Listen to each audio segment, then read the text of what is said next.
Olá, torcida tricolor, sejam bem-vindos a mais um vídeo do nosso canal Blog Tricolor Soberano e hoje mais uma vitória do São Paulo, uma classificação para as quartas de finais da Copa do Brasil, São Paulo indo bem nas Copas.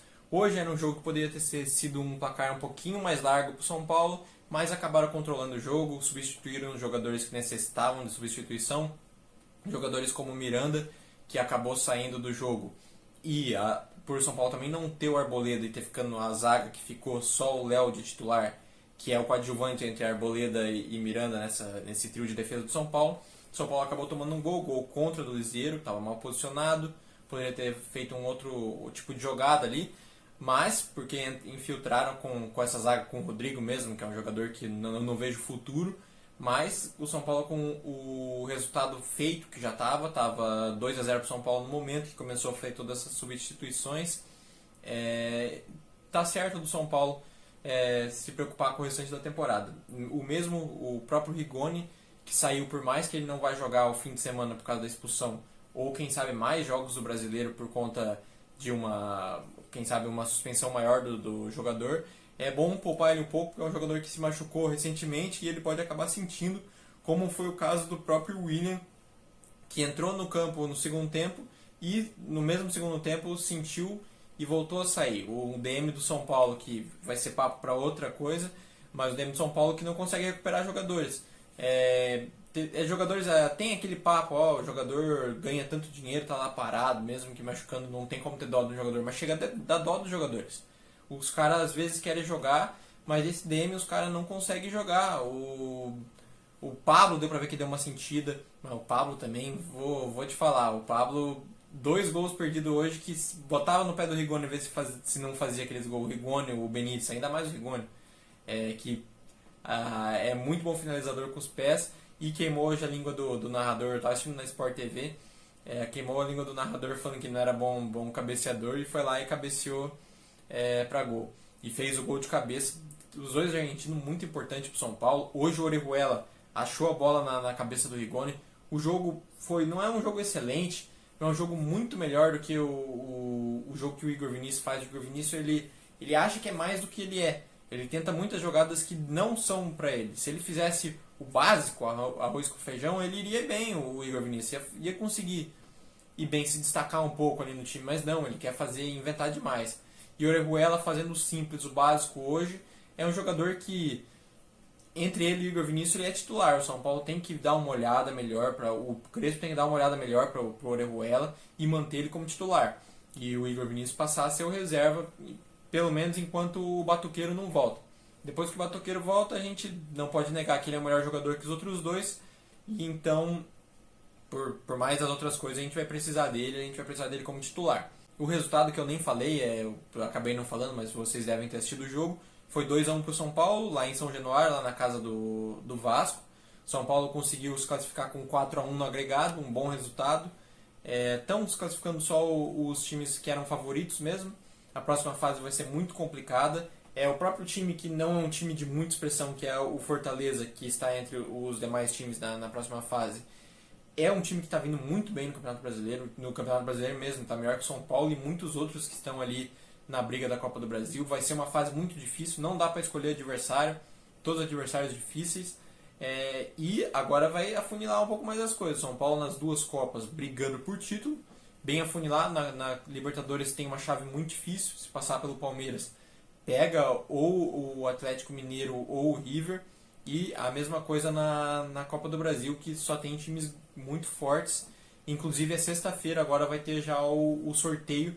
E eu vou trazer aqui para vocês qual que vai ser o adversário do São Paulo, se ele joga antes ou depois dos 2 jogos.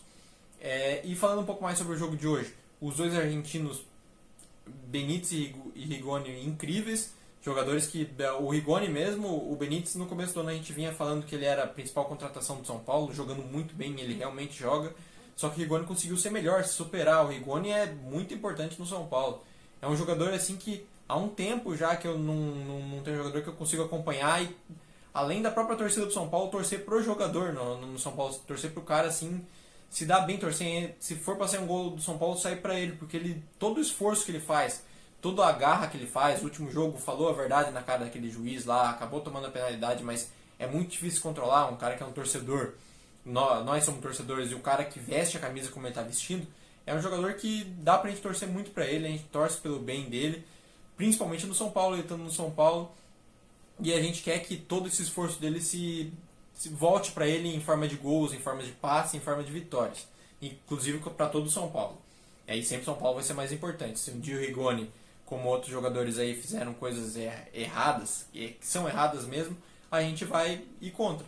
Então, mas atualmente é um jogador que se doa muito para o São Paulo, é um jogador que vai fazer muita diferença para o São Paulo nessa temporada e em todas as temporadas que ele permanecer no São Paulo, porque ele tem só 28 anos e é um jogador que vai ser muito importante ainda para o São Paulo.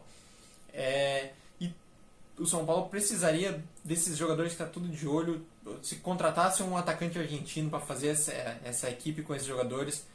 Todos os argentinos que estão de olho são jogadores que você vê os lances, como foi o próprio Rigoni quando a gente viu os lances antes, são jogadores bons. Comparados com o Pablo mesmo, é muito melhor centroavante que qualquer um, né? E hoje o Juan, que foi da base, foi levado junto com a equipe, não fez a estreia dele no profissional, só esteve junto com a equipe. Eu teria colocado ele no lugar do Vitor Bueno, mesmo que entrou ali no finalzinho, colocava o Juan, porque o Vitor Bueno a gente já sabe o que ele vai fazer, nada. E o Vitor Bueno até que fez alguns lances bons, fez um corta-luz pro Pablo, fez alguns lances aí, mas o Pablo também hoje mais uma péssima partida. É um jogador outro que entra naquele quesito. A gente fala, não vamos ter dó do jogador que tá lá ganhando bem, tá, mas só que chega a dar dó do cara, cara. O cara, aquelas duas bolas que uma pessoa da Várzea, um jogador da Várzea, não vou dizer eu, não vou dizer pessoas simples, até fariam também, principalmente o segundo gol, que o primeiro foi meio para trás do pé dele, por mais que parecesse ser mais fácil, foi uma bola para trás, mas um jogador bom, um jogador de categoria, teria ajeitado aquela bola e feito o gol. O time de São Paulo na zaga estava bem enquanto o Miranda estava, conseguiram segurar alguns gols. Teve um lance de gol, aquele do Cano no começo do jogo, que realmente teve o toque de bola na mão. Muita pessoa vai dizer que o São Paulo foi favorecido por 2 expulsões, mas foram 2 expulsões justas, que não tem favorecimento nenhum. Não é também porque no outro jogo o São Paulo foi roubado, que nesse jogo teria sido favorecido, e não foi favorecido, foram expulsões justas. A única coisa que eu concordaria em ter dado uma olhada a mais foi aquele pé alto do Nestor dentro da área, que o Nestor tem essa mania em todo o jogo. Ele foi expulso contra a Chapecoense no primeiro tempo, fez o São Paulo ter aquele empate contra a Chapecoense. A culpa foi extrema unicamente dele por aquele pé levantado. Poderia ser discutido se fosse amarelo ou não, mas só que não se levanta um pé daquele lá no começo do jogo, que nem foi agora. Ele fez dentro da área, aquele minimamente uma discussão para ver se foi pênalti, por causa, seguindo o critério dele da expulsão do primeiro jogador, que foi um lance de um pé um pouquinho mais firme, um pouquinho mais alto, numa região um pouquinho pior ali, que foi a expulsão do jogador do Vasco, naquela solada no Reinaldo.